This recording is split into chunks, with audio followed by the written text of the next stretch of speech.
তো আজকে হচ্ছে আমি একটা ঝগড়া হয়েছিল আমাদের ভিতরে যে আমারে তুমি অনেকদিন ঘুরতে নিয়ে যাও না, কিছু খাওয়াও না। আপনারা মনে হয় জানেন, ঝগড়ার সাথে আপনারাও পরিচিত। তো আজকে খুলনায় গিয়েছিলাম। এটা হচ্ছে শিববাড়ির পাশে জিয়া হল। কে কে গেছেন আমাকে কমেন্ট করে জানাবেন। এই সবগুলো হচ্ছে স্ট্রিট ফুড, এটাই শেয়ার করে। দেখেন হাওয়াই মিঠাই কি অবস্থা করছে আপনাদের ছোট বাবা। তো আমি আপনাদের এক এক করে দেখাই যে আমি কি কি কিনছি আসলে।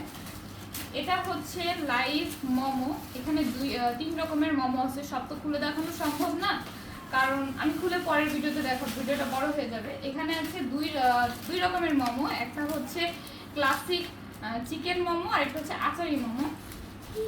এটা জানি কি, এটা হচ্ছে শর্মা, লাইভ শর্মা। খুলে পরে দেখাবো কেমন টেস্ট, সেটাও জানাবো। এটার ভিতরে একদম হাঁসের মাংস, তার সাথে হচ্ছে লুচি না এটা লুচি। এটা হচ্ছে ফিডার। আর এটার ভিতরে কি দেখি, এটার ভিতরে খুব মজার একটা জিনিস।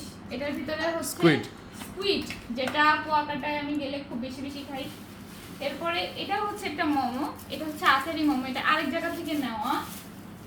আর এটার ভিতরে কি, এটার ভিতরে হচ্ছে মজার একটা খাবার, আমার মনে হয় ছোটবেলা আমরা সবাই খাইছি। এটা হচ্ছে আলুর দম আর লুচি। কে কে খাইছেন আমাকে অবশ্যই কমেন্ট করে জানাবেন। আর এই বড়টা দেখেই বুঝতে পারতেছেন এটার ভিতরে একটা লাইভ পিৎজা। তো আজকের ভিডিওটাই মাটন পিৎজা। আচ্ছা, তো এটা হচ্ছে আমার সামনে নেওয়া হয় নাই। তো যাই হোক, খুলে এক এক করে আপনাদের সবকিছু শেয়ার করা হবে। আজকের পর্যন্তই। আল্লাহ হাফেজ, টাটা।